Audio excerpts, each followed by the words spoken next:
Didn't want you to start talking about stuff that I wanted to talk about. No, I have a no, tendency no. to do that. Like before we start, the conversation just immediately goes and you're like, hold on, I got to hit Yeah. Oh, record. no, I know.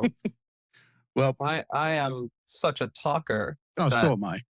So am I. Well, I mean, look at what I do. So Right. it's kind of baked Yeah. in. No, it's Captain good that you Obvious. found your niche. Exactly. So welcome to the Tragedy Academy, a show created to bridge societal divides in a judgment-free zone using candor and humor. My name is Jay, and we are joined by TA alum Iden Crockett. How you doing today, Iden? I'm wonderful, Jay. How are you doing? I am living the dream. Let me tell you, it's all how you define it. I think the dream always exists. It's just a matter of whether or not you view it as a nightmare or something spectacular. I was going to say, not every dream is pleasant, but they're all yours. Absolutely. And you know what? We leave dreams in the past. Why can't we leave those issues in the past? Well, then you would have nothing to dream about. I'm talking about the scary ones that come back. Oh, okay. Well, That's it is a whole thing. So, And I've learned a lot about that, why you can't leave them in the past. And there are some physiological reasons for that as well as your psychological ones. I'm sure we're going to discuss that. So I would like to just real quick, I want to share a trigger warning and provide the National Suicide Prevention Lifeline, which is 1-800-273-TALK. That's 8255. That's 1-800-273-TALK, 8255. We do tend to speak about some pretty heavy and in-depth subjects, just like our last interview, where we did go into the rabbit hole of what it is to contemplate self-harm in so many different ways. So I just want everybody to know that up front that may be discussed during this episode, as well as some polarizing topics. So prepare yourself wisely. Yes, prepare yourself. Iden keeps it real. Iden does keep it real. And that's why I love you. You're a multimedia artist. So many different ways, very eclectic, and you're a first responder on top of that. Just to get everybody familiar with someone who's in museums at the same time that they're in ambulances. That's pretty badass. It's a lot to navigate. I also have 3 kids and all of those things that go with that. So there's not a lot of sleeping. To go back to talking about dreams. But you don't sleep anyway. Not many dreams. We've discussed this before. You're not a sleeper. I am not a sleeper. In fact, I have a whole exhibition opening next month that is about that. Oh, really? So it is going to be about insomnia. So before we started, And I know we're going to get into some art discussion. And there's a hot topic with you, and you were already ready to come out the gates with it, and just tell me about it. And I was excited to hear it. But you had a recent post on Instagram where you were discussing how social media throttles, the creative mind and keeps it unable to produce in a manner that is authentic because it's playing to an algorithm or some kind of trend in order to get seen. And you have to piece your small amounts of art throughout what is just junk in the interim to keep your algorithm steady. And I love what you're doing with this. And I want you to explain it to everybody if you can. Yeah. Well, my problem was, when I started to put out my art and to make it public, I was very new to things and very naive. Um, and I didn't have an online presence at all. Mm. And so I thought, well, the first place people, artists go is Instagram, right? So I got on Instagram and I thought, it's the old days. If you just put up good work and you're consistent and you're honest, then your audience will grow. Mm. That is not how it works. You either have to hustle it up one at a time, reaching out like me, like you, or you have to play their game, Mm. which is make the content that they want to push. And right now, that is reels, TikTok style reels. And if you're not doing that, not only do they not give you the reach, they also don't show you your work to your own followers. Mm. So at the time when I stopped putting up new work on there, I had around 24, 2,500 followers. Mm-hmm. A good post for me would reach 100, 150. And they do that on purpose so that you then have to give them your $10, your $5 to boost your post. The boost. Yeah. And if you do that, I did do that. And every time I would do that, I would get a whole bunch of new followers. And so I knew that if people saw it, they did like the work and they wanted to see more if they saw it. Pay to play. It did. And that was the key though, if they saw it.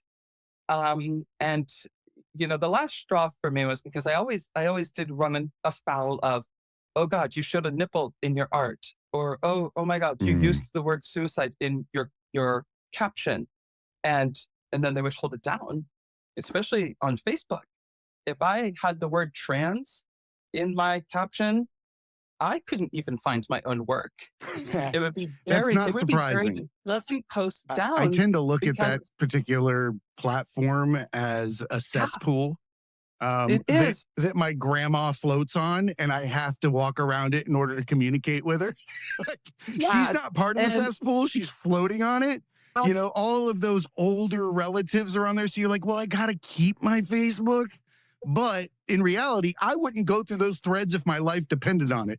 So if you're no, commenting on and Facebook, I'm sorry, I'm just really not going in there because I feel like I'm going to get slapped with some kind of bigotry or some other polarizing issue that, quite honestly, I don't give a fuck about because I just no, treat everybody the same.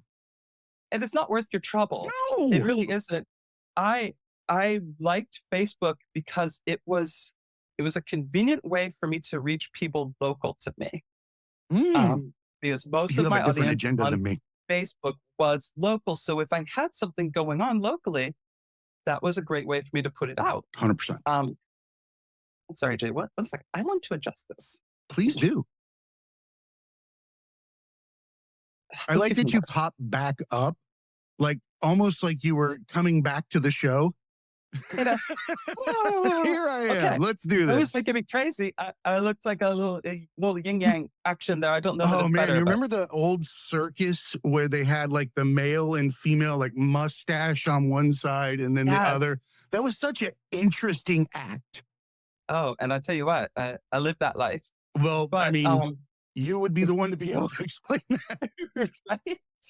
Oh my God. But so we were talking about this, and where the final straw for me was I had I typically stayed away from politics with Mm, my art pages because my art is typically more focused on myself. It's more autobiographical. Um and not that I didn't want to alienate or push away an audience, but I didn't want to water that down, that content down. Mm. Um, but with everything that's going on in Gaza, and I felt like I had a responsibility, as small of a platform as I had, to say something in whatever way I did. Whatever you And feel inclined to do with your passions is your business. right, and I felt like, now's the time. And so I put some stuff up, and it just made me realize, I had a video just talking a couple minutes.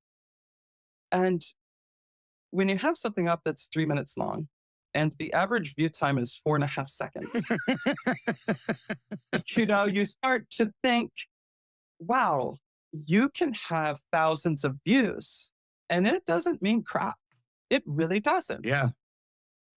And that was where I was, where I was like, you know what? I put in all this work into my writing, all this work into my art, and it doesn't matter how many likes I get. I know that it's just in the scroll. I know that even if you like what I do, you don't have time to spend the Yeah. time on it. And so I started to think, is there another way to get my art out there? Combined with having to censor my work, combined with having to pay to play, and this final thing, I was like, you know what, I've had it. Um, and that was when I decided to switch up my strategy a little bit. Um, and so now what I do is I assemble my work bi-monthly into a free, easy and newsletter type of a format Hmm. that I either mail out to people on my mailing list, or and also just post it to my website as a PDF that you can view. That's an And extremely bold move. it was because you go from having 2,000 followers to a mailing list of 20. Mm. And it is like you have started all over again. Like that 2.5, 3 years that you spent is nearly wasted. You're almost just shaking the etch a sketch and starting over. Bro, but Um, here's the and thing. I feel like all the dots on your etch a sketch weren't real. right, that So is you're the thing. shaking nothing. Exactly. And I've talked to so many other artists and creators who have the same frustrations as me. But for whatever reason, they're afraid to lose this illusion of audience. Mm. And I tell them, I was like, listen, you have nothing to lose. You have nothing, right? They fooled you. And these likes and follows and things that are these carrots that they hold in front of you are just I think phantom. TikTok legitimately uses carrots or wraps or something like Yeah. that. And it's crazy though, because here you are breaking your back Mm. to put out this content, and to put out content that you didn't come to make, right? I didn't come here to make reels unless I felt like it. Mm. But then you start feeling like I have to. And you start feeling like I have to make this kind of reel. I have to use this kind of verbiage. I have to post at this time. And that's you're killing yourself for nothing. You can't win that game. And Instagram doesn't make a product. We make the products. I had an And without analogy. the creators, they've got nothing. It's just a warehouse, It right? really It's just an is. empty warehouse. And there's no point in killing yourself for their platform. I was like, I have my own platform. I have my own website. Why am I not working to build traffic there? Um, and Fair point. that's been my focus lately and what I've been trying to do. So I like to think about when I'm doing art. In the past, I was doing, like, I was painting a picture, right? And I was focused on this one area. And I sat there and put all this detail into it, and thinking that I was failing. I wasn't doing the right thing. I was, look at this shading. This isn't right. I'm putting all my effort into something. But when I do it authentically, and I am in that position, when I'm given the wherewithal to step back and look at the grander picture, because I'm not alone in this, we're all together. And what I Right. find out is when I was standing there, I was actually working on the elusive smile of the Mona Lisa. But in my Yes. mind, I was just drawing lines that I felt Hmm. passionately inclined to do. But in reality, somebody else was putting something else to paper right next to Yeah. me to create something beautiful. But when we're creating to a false motive or goal, when we're taking our art and we're forcing it into widgets and we're coming up with things that don't match our own fingerprint. They don't Yeah. match them in any way, shape, or form. So we sit there and we make it. And I'm going to make one last point about this. Art does not work with time. Art exists independent of time. Time is Right. actually an illusion, but art in and of itself cannot be called upon at will. Exactly. It has to be done in the moment when you're passionate about it, not fucking doing a damn makeup tutorial. Not that there's anything wrong with doing whatever job you're supporting yourself with. I'm not going to knock Mhm. influencers. You've been forced into a farm to reproduce your eggs, right? Right. I mean, is there It's a better way to well, look and at it?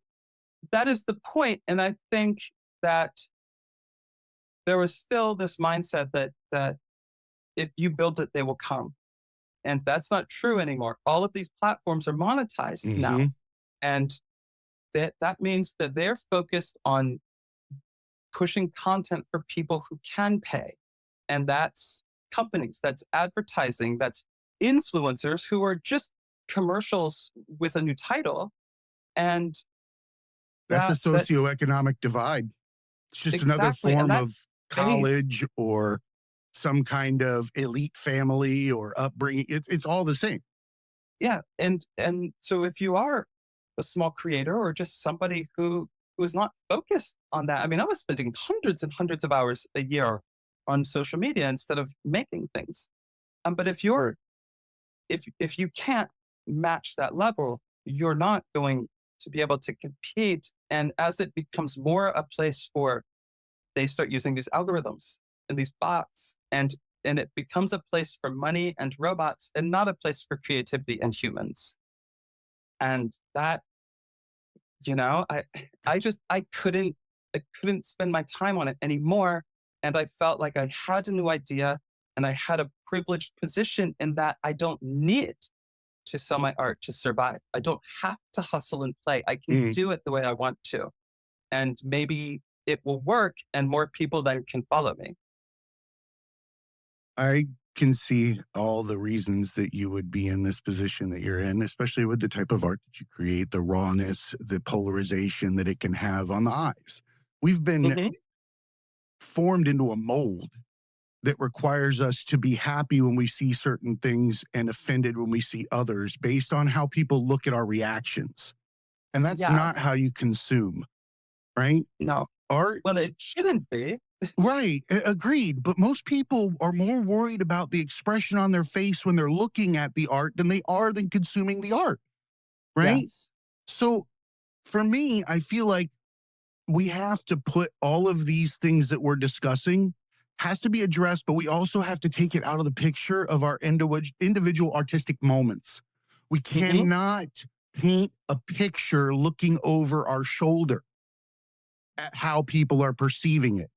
It's And I not was how it starting works. to do that. I was starting to do that, and that I do it every that day. it broke one of my fundamental rules. Down in my studio, I have a whiteboard, and when I started to do this professionally, I put three things across it that were my three pillars, and it was one of them was be honest.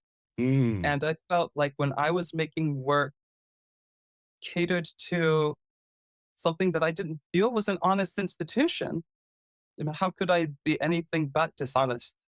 And but it took, I don't want to say guts, but maybe just a little bit of a temper tantrum for me to be like, you know what, screw it, screw you, screw everybody, I'm out. Well, the only way to exit the machine is with force because Mhm. it's designed to suck you in at any given time and give you some kind of comfort. Yeah, It's mom and dad in the absence of mom and dad. I'm going to give you sustenance. You do what I say to do. I'm going to put and you it's in this very position where you rely on me, and I'm going to put flowers and puppies and other things in front of you so you stay in the chair longer. and staying with what you know is very very comfortable. Oh, well, that's victimhood. Hmm. I think that we Yeah, sit in well, it victimhood while is. we review our social media. I hadn't thought of it that way, but it is.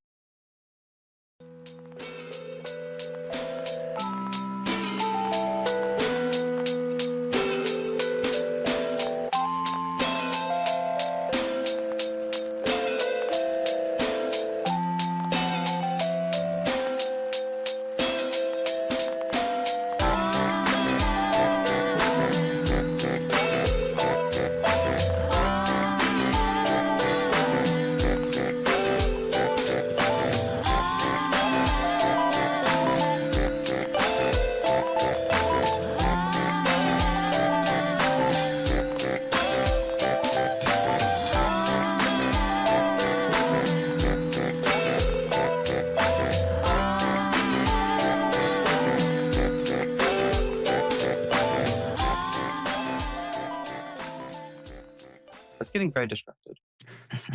And I also, speaking to multiple roles, I did have a kid home today who was barking this morning, so I'm trying to keep an ear open. It's But awesome, though. I love how tight knit your family is and your story as a it's familial really unit. sweet. It's not Yeah, it's not the norm, and I it, think that it should be.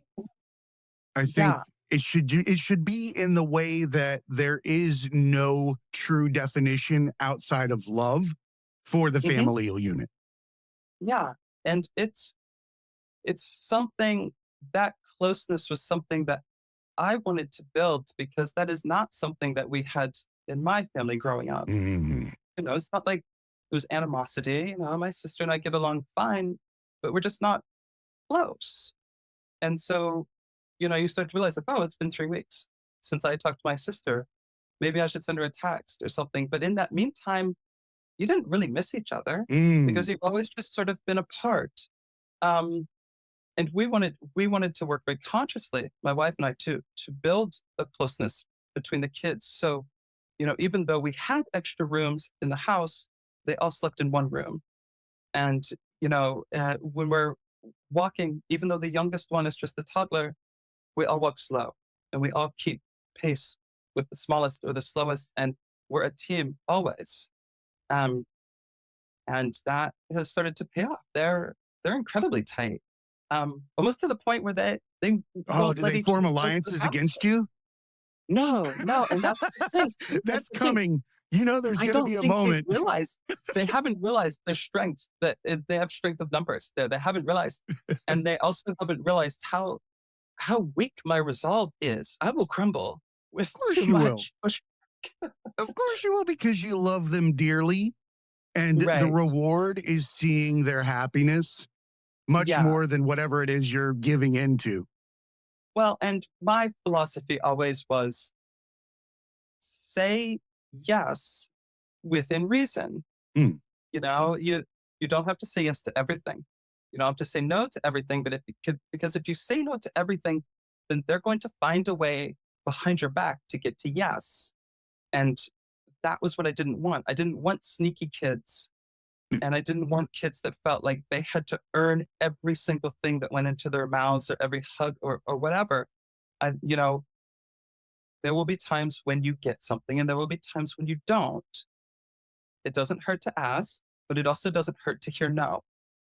And so that was another sort of foundational strategy I when think it that's came an to my amazing parenting. strategy. You're teaching them independence and coping skills and understanding that life doesn't revolve around material possessions.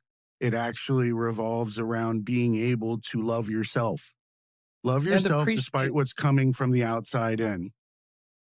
appreciate what you have Mm-hmm. and appreciate who you are. Mm-hmm. And so, we from early on, wear the clothes you want to wear. As long as, you're not wearing shorts in the snow or something. I was like, just how you 100%. want I to get what you dress, mean. you know, and Put on a and helmet.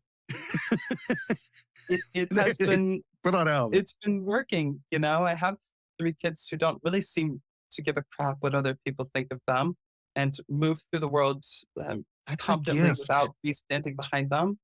And but it takes a lot of work. Like anything, Mm. anything you want to do right takes constant work.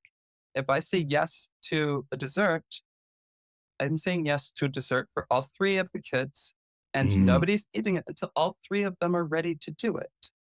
And so, like, it's a team, Oh man, always. you won't be with a Always. guy that can't do enough push-ups. That would suck. Right. Nobody's eating until Hicks does 20 more push-ups. Everybody just wait Yeah. on him. And Sorry, that that was a was always a military thing. great. It came out in me for a moment. I had a little flashback. Well, they do the same thing in like Fire I Academy or know. martial arts classes or whatever. And it was always, I felt a wasted opportunity, right? Because here you are teaching, okay, yes, you're a unit, but you're also teaching, okay, this guy maybe needs to go, Mm, maybe needs to be forced out or bullied instead of brought up.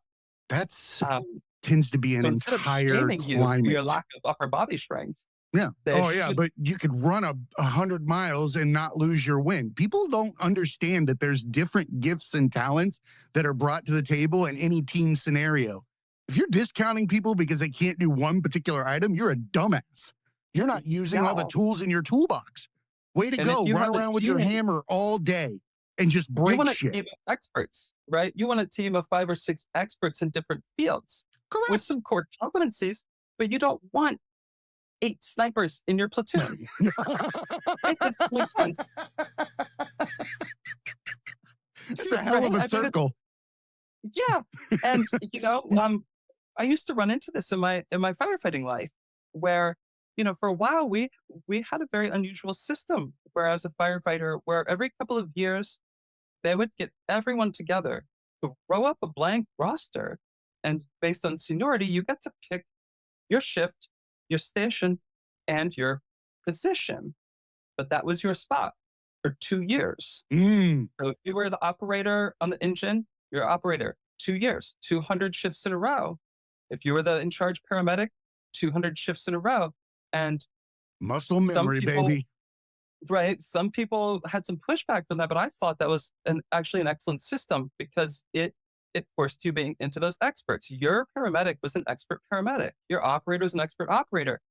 Your operator was not a real great paramedic, but you didn't need a real great paramedic because you already had one. What's easier, tasking or multitasking? You pick one. Why not And I sharpen your sword at each and every station that you can? I thought, why not have 4 people that are great at what they do than 4 that are mediocre at everything? Oh, I need my people to have hyperfocus and I want to use theirs where it applies. If you're But it's nerding just, out about all of the biologicals in this and you know this scenario, please come in and diagnose. If you're the guy that's really good at CPR and jump on it, dude, you've got a better rhythm than yeah. anybody, or you're on a streak. Where the fuck it is. Go And for that's basic resource management, it. Right? right? It's the reason why you don't have 30 doctors in an emergency room.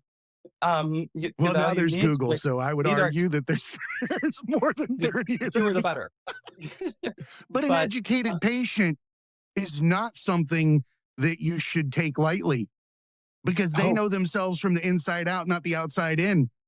yeah. And what's funny is all of this, we're talking about it in terms of military units or patient care, but it is very applicable to the problems I was having on social media. Mm. Whereas they wanted everybody to be this one thing.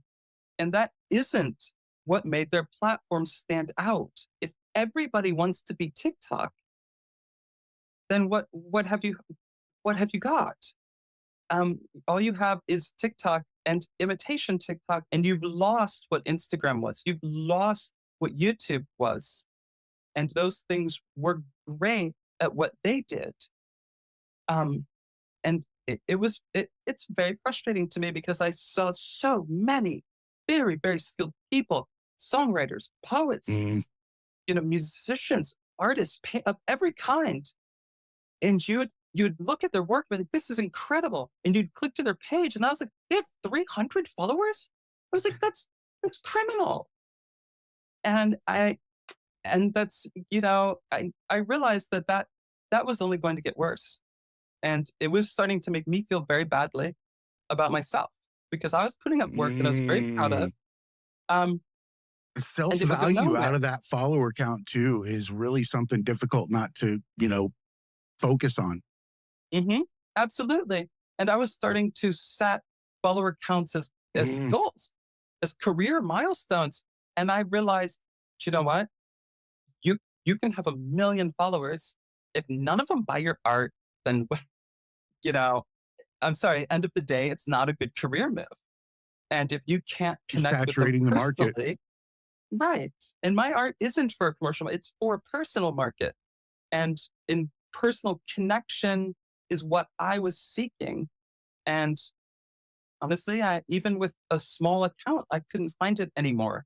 I would rather send my work to 10 people that want it than show it to 1,000 that are just stepping over it on their way to something else.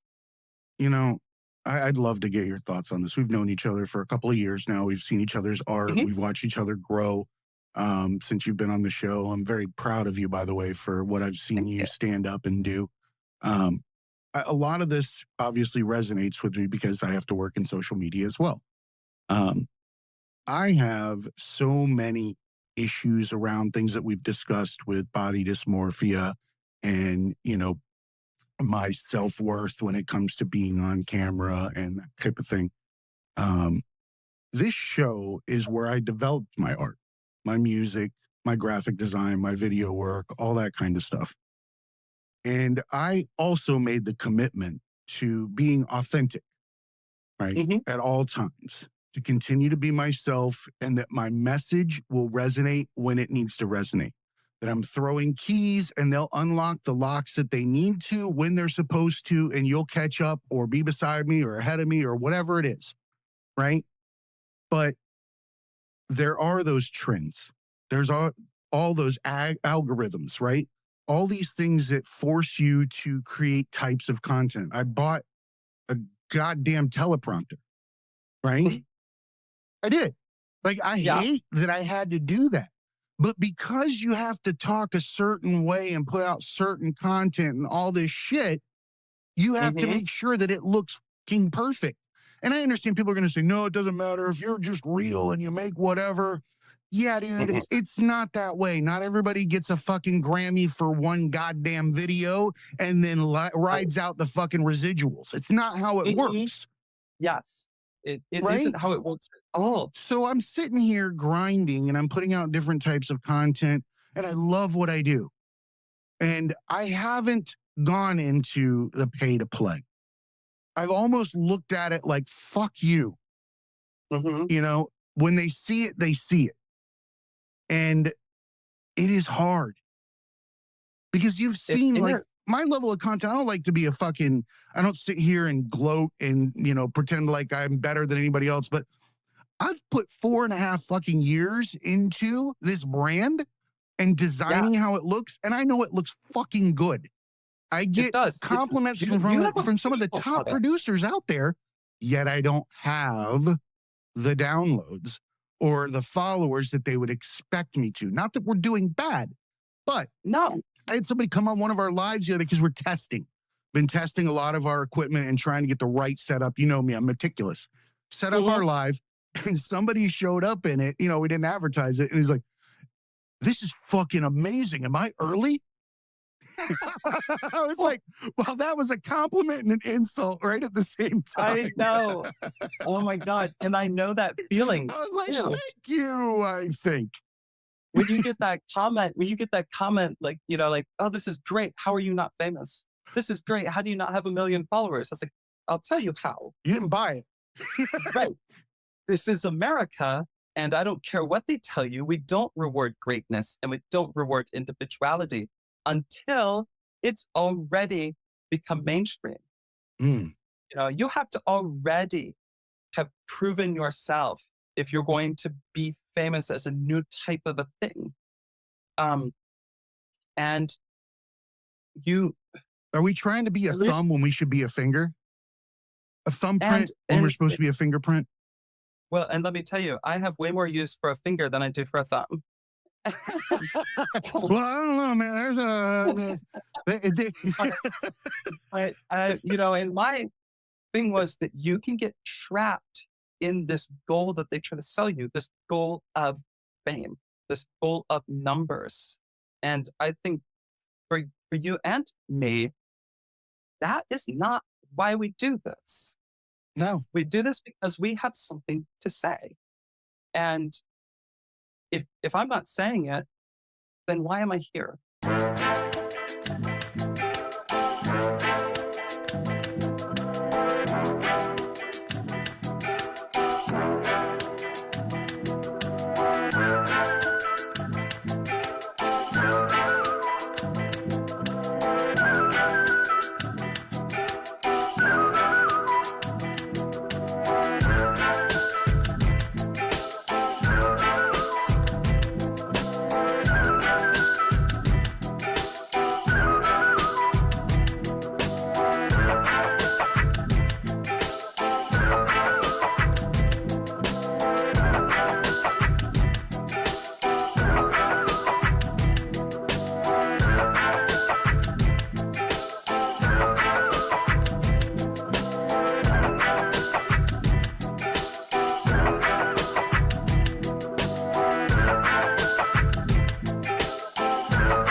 So I Yeah. want to I want to help with this a little bit from my own perspective because again that's something I struggle with and I don't want people to think that it's a lost cause, right? Lost cause. I think that whatever the modicum of or avenue that you use to put your art out there, so long as you are true to yourself 100% and you're creating it from that fire that's inside of you that's always been there. It's not up to you to pick and choose who sees it. It's up to you, and it is your duty to simply make it. And the Mhm. more you make it from that place, the more it's going to resonate with the right people. And Right. it will And hit at the right crossroad for them. I used to and think that I had to control what people thought when I said things. I was like, well, I'm going to help you. I'm going to point you in a direction, because I could recognize it. And even though I knew and they didn't, in this particular scenario, I'm like, oh, I'm going to give you advice. Fuck off. Be a Mhm. lighthouse. Be a Exactly. lighthouse, do your thing, and people will take their cues from you. And that's what I've always tried to do. And but that I tell you what, that can be a lonely and exhausting Fuck yeah. existence. Um, because you are trying your best, Mm, and you know that maybe there's a chance that your best, however great it was, doesn't matter in the way that you wanted it to.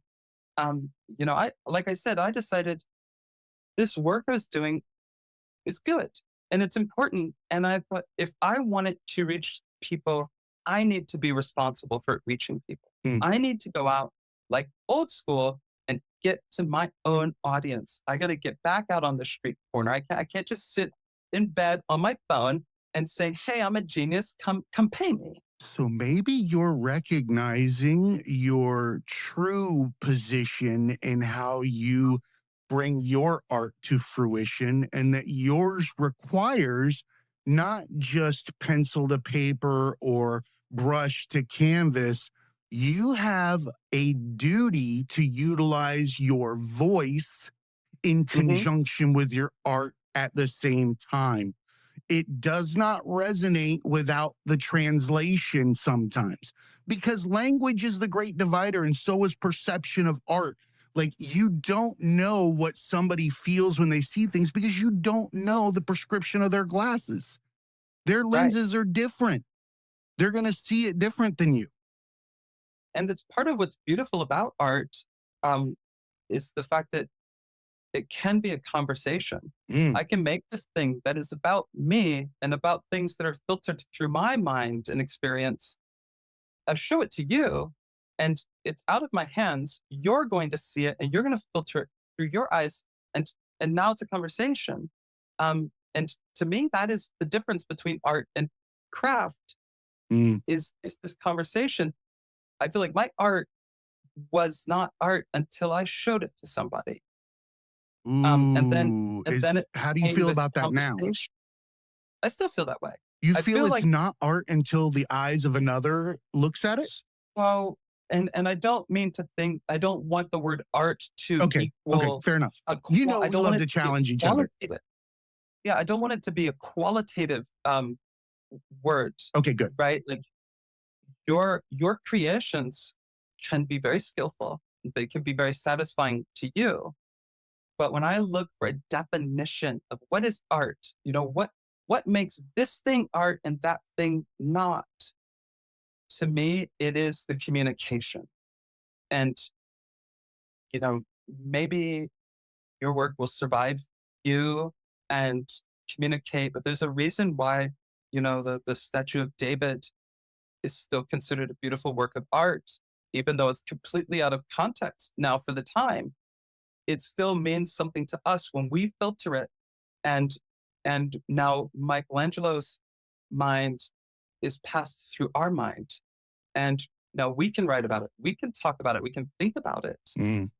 And it becomes a conversation that stretches back almost 1,000 years. Art is Um, independent of time.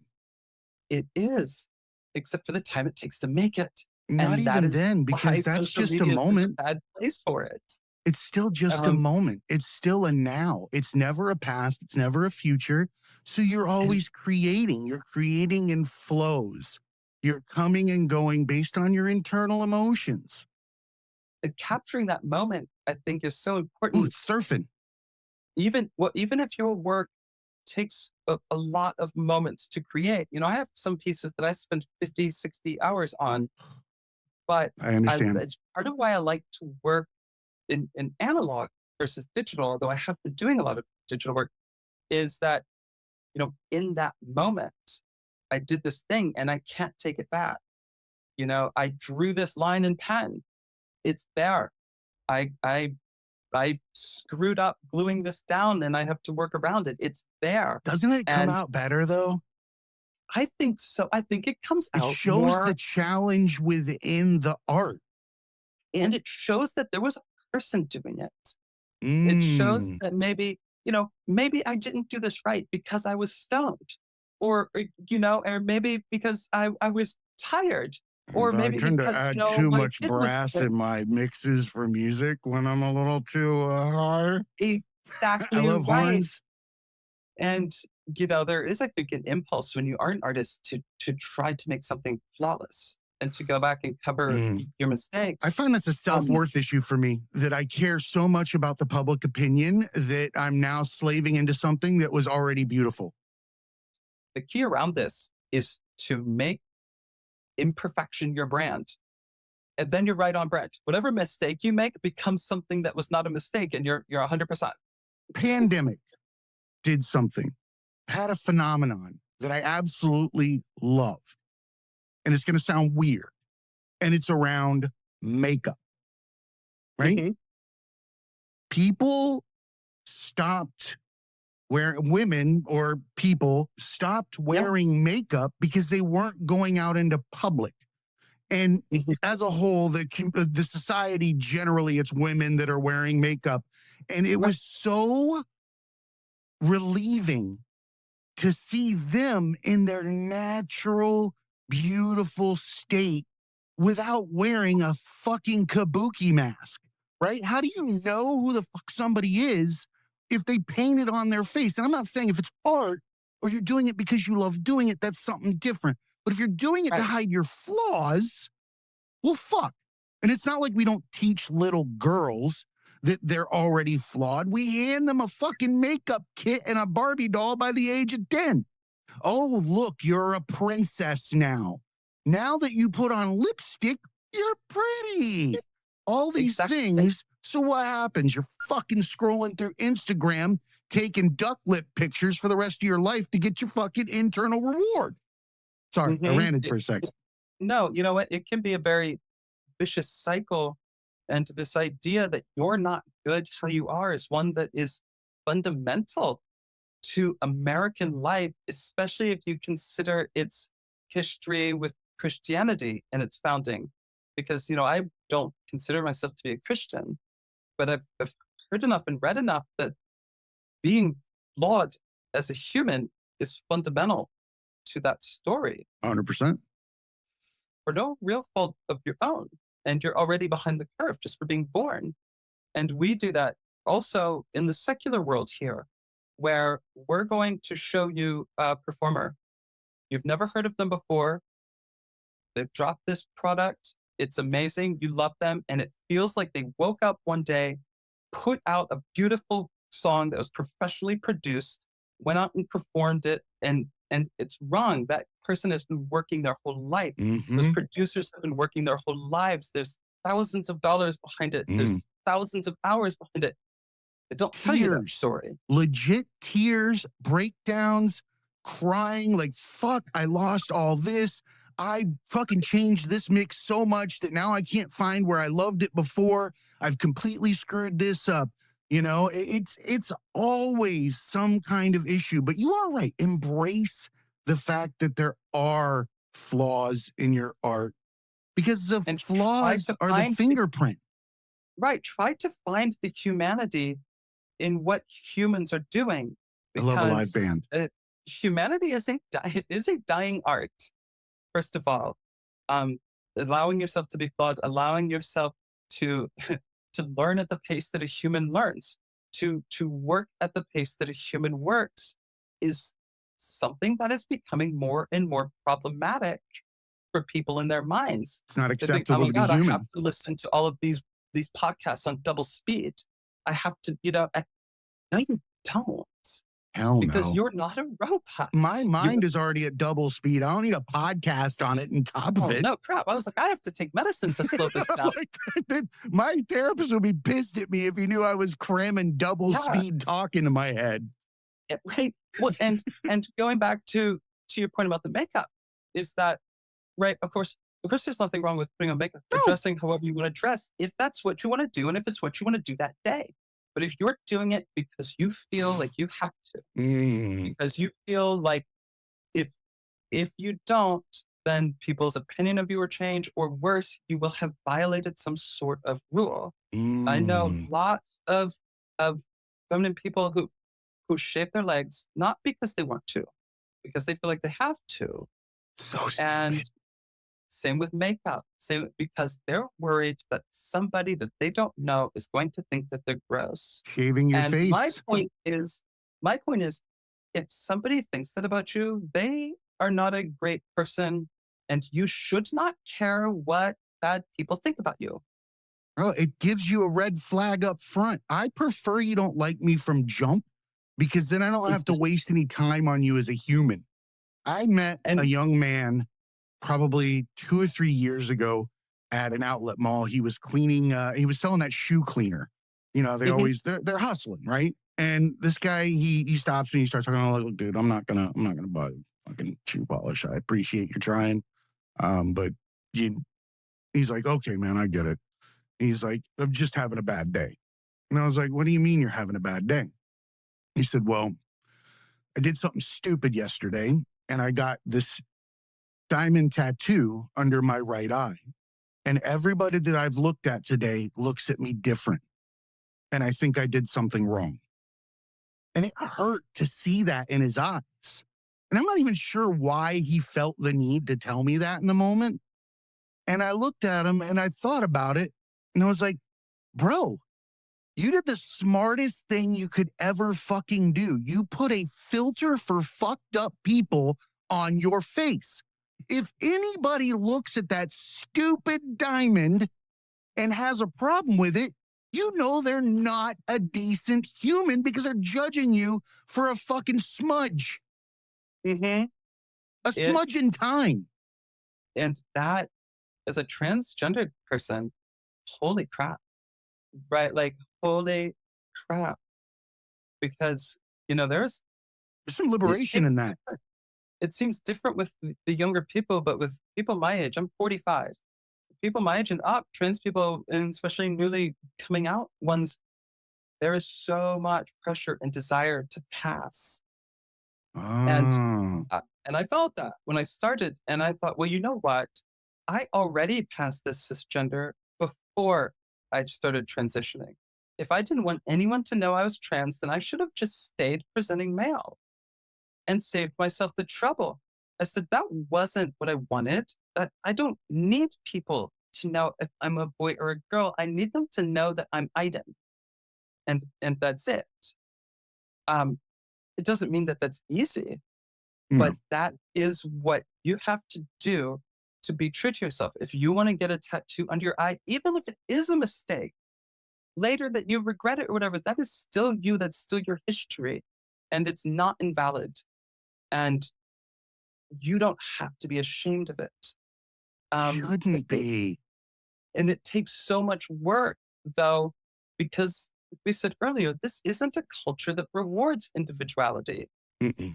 We Lemmings. pay lip service to that, but it's not true. And it takes courage to step away from the flock. It takes courage to, you know, lose your follower count and to say that, you know what, I'm going to come out as trans. I'm going to lose my friends. I'm going to lose my job. I'm going to do that, but it's worth it because I have faith in myself that I'm going to land in something better. And even if it's smaller, it will be more true.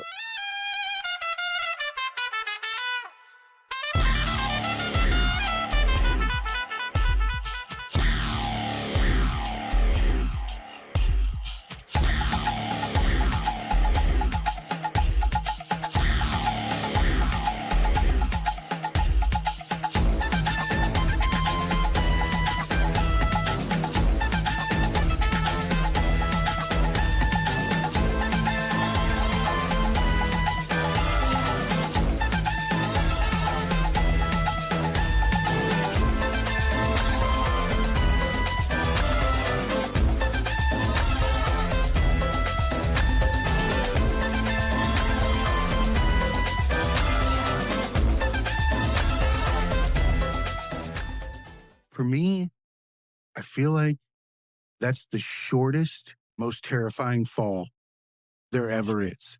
It's not far. It's a blindfold and a curb. And it's Mhm. being terrified of that fall, not realizing that it required no effort whatsoever to actually be you to your fullest capability. And there's a side benefit to this. All of the weight, the tremendous weight that is on your shoulders now is moot Yeah, because you have allowed yourself to accept yourself in the moment for who you are. And it doesn't require you to carry a fucking trailer of shit, right? that is the thing. It is so hard to try to imagine what 1,000 people expect or It's the 1,000 stupidest people thing to want. try to do. It's impossible because I don't care how you look. Half the Bro, people there if will if improve. life were soup, you'd be screaming every time somebody tried to stick their dick in it and stir it. Like, Right? right? Oh Get my out of my God. soup. This is mine. This is I my soup. know. I'll give you a ladle, but don't come Yeah. over here stirring my shit.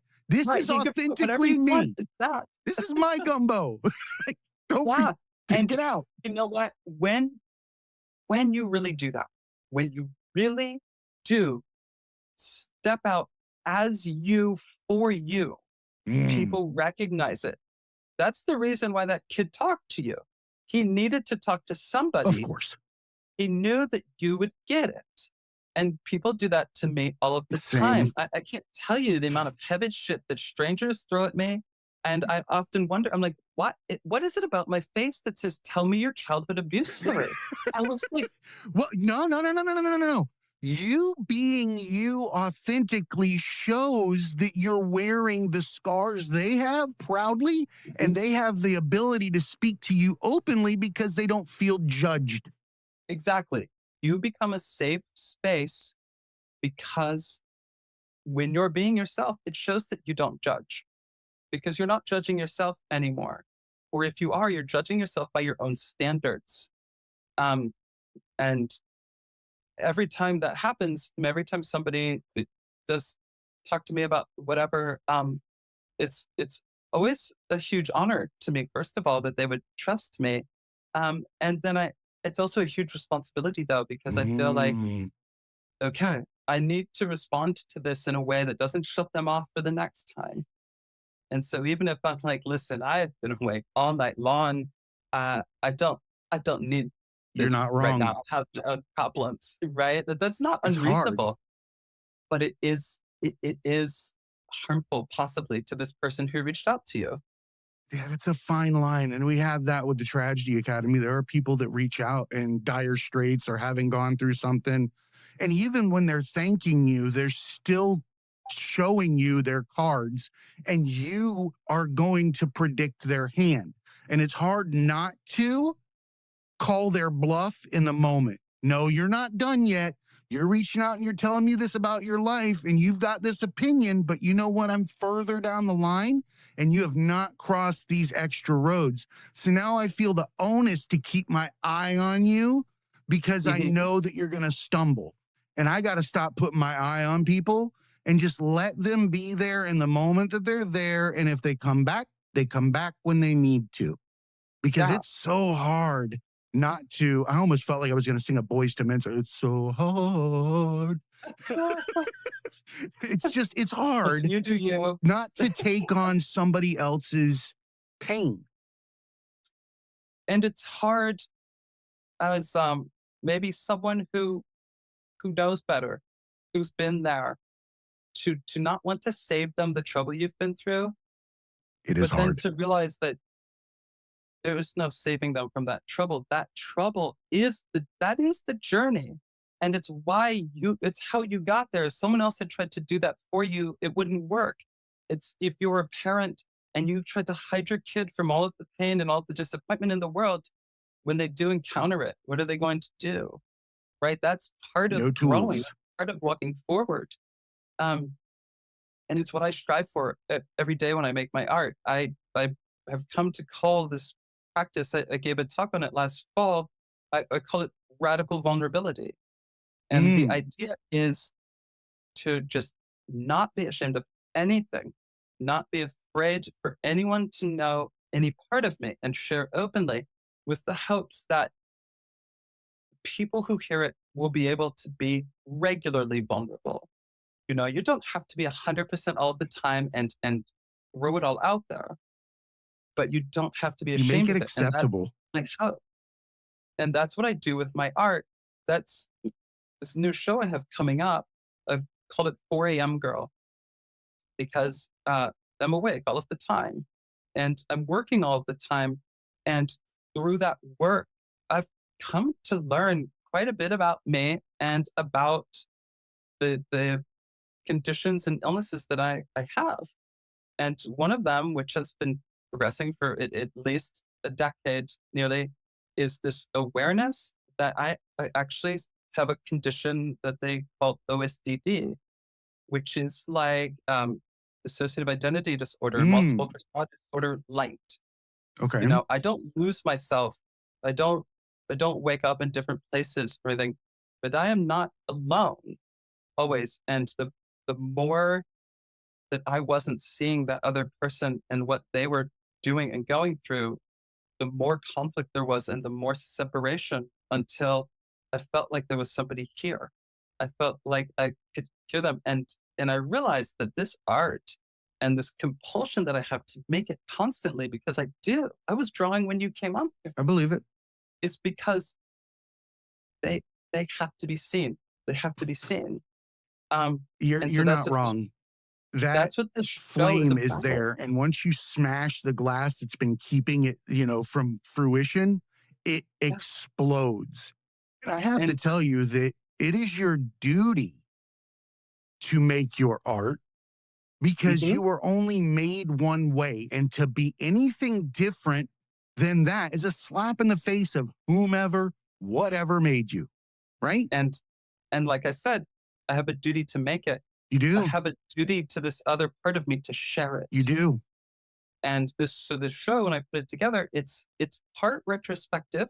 It's part like, hey, if you work constantly nonstop for 2.5 years, you can get a lot done. And and here's sort of what that looks like. Here's what it does to you. And the idea is this: you got this is an entire gallery show. It's a month long, and the idea is that as you progress here, it is a downhill slide. it's a downhill slide into dissociation, into substance abuse, into all of these things that you end up doing because you feel so sick. Um, and it's going to culminate in an installation piece that is a literal walk right into the den. Like this is the dark. This is the darkness where this is the core. This is everything that I can show you. Um, and the idea here is, like I said, to make it radically vulnerable, radically honest. Um, there's going to be disclaimers all over this place because there is nudity, there is blood, there's all of these things that I've made and created and captured that I haven't had a place to share because Instagram won't let me put that up, Facebook That's won't very let me restrictive. I can put see that how up. that would really weigh on your heart, your soul, and make you feel like you're painting the inside of a sphere. And when you right, and when you just there's nothing more frustrating than saying something as loudly as you can and feeling like nobody heard it. Mm, Um, and so my hope with that is doing it. I put out a new collection of poetry, I which love is your the same poetry. lines. It's Black, white, and red it's all over, isn't it? Black and white and red all that over. was the first one. Yeah, I I have remember a it. new one. I write so many poems I that know you do. I actually have four full collections Amazing. in the pipe, and I just meter them out. But this next one I produced, I'm really proud of. Um, it's 80 plus poems. It's 30, I want to say 30 original digital pieces of work to illustrate it. And, while there are different things that I write about in there, the majority of it is this experience of discovering my other selves and working with them from fighting it to accepting it to working together. And it's sort of connected by a loose narrative. Um, and it was a pain in the ass to make I because I believe it. built it all the way. I built it in Procreate, 240 pages, Jesus. and then put it together and getting it formatted and up on Amazon because Amazon's the only place I could publish. No publisher wants to touch, Yeah, 240 full color pages. prudes. Um, especially not You're for giving poetry. people the vapors. Oh, Yes. my So word. I want to say at least 24 to 30 attempts to have it accepted at Amazon. And what's hilarious is I finally got it. I was up there. I was like, sweet, done. I got my copy and realized that I forgot to put a page in it. Right in the middle of one of the poems. It was a 5-page poem with 4 pages. I was like, son of a bitch. Now I got to go through this again. So I went through, I fixed it. It was already up and published, right? I put the new revised manuscript up and they rejected it again. And I was like, I'm going to destroy the entire world. I was like, so I just got the email saying that my appeal was met and that I could get it published. All right. That means that we're going to put a link to that in the show notes and people need to go out and purchase it. I'm really proud of it. It is not a cheap book because it is so big and so colorful, but I, What's I wrong think with that? I'm really proud of it. But Um, if it's worth that, then that's what it's worth. exactly. And I Right. find that Exactly. price, while it can be discriminatory, it can also weed out fair weather fans. Mhm. And it's also about self respect. Right. And, it costs what it costs for them to print it Mhm. and for them to get theirs. Um, and, it is what it is. But it was the act of making it and putting out there was another side of this. Okay, let her speak, let her be seen so that you can get back to being Well, I can whole. tell you the Tragedy Academy sees you. We Well, do I see love you. being here and it's always fun. I want you to give everybody your website where they can find you while we're on. And then again, I'm going to put it in the show notes. Yes. We're So coming up on an hour. We always do this. oh, I know. Well, and I have two websites I'd like to share with you. Please do. My website is www.mynameisiden.com. There is another website for another project that I'm a part of, but it's not my project. And this website is www.idenfilm.com. Hmm.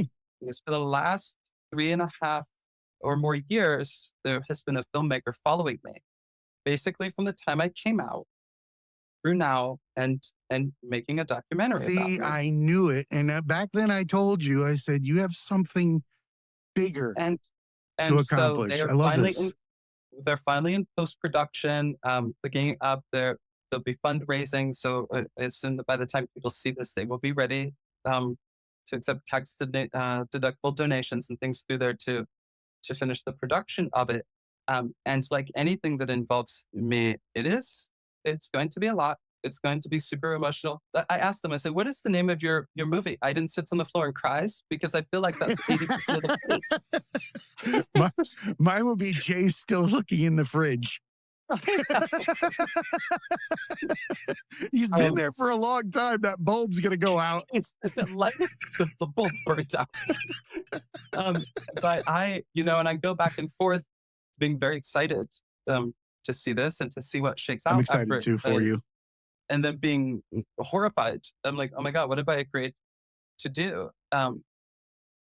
Because from the start, I laid it out. I think the very first video diary that I gave to them was laying everything out about my self-injury and where to start. And I said, this is the tone I want to set for it. And that's where we've stayed. And it's a lot. Well, from the outside looking in, you can see the growth. You can see the maturity in your art. You can see the level of passion. And I want to thank you, because without you acting on that inner flame, I wouldn't have the opportunity to see it, to take it in like I deserve to, because we all deserve everybody else's art. We need to Yeah, make more art. When you I don't agree. make your art, you're leaving pain inside of yourself, because Yeah, inauthenticity breeds pain. right. And Anytime you're not being yourself, you're creating a mental illness. It's yes, like a and teapot, being right? It needs to come afraid out of that somewhere. pain, being afraid of that pain is what makes it so bad. Right? I've been a medic for almost 30 years. The fear of pain is always worse than the pain. 100%. And and so if you just accept this is gonna hurt, but not as bad as you think. My You, imagination is way, way worse than what could actually happen to me. right. I'm And thank God. 100% sure of that. I've been catastrophizing since the day I was born. Yes. Yes. The best of us do. Iden, thank you so much. I appreciate you.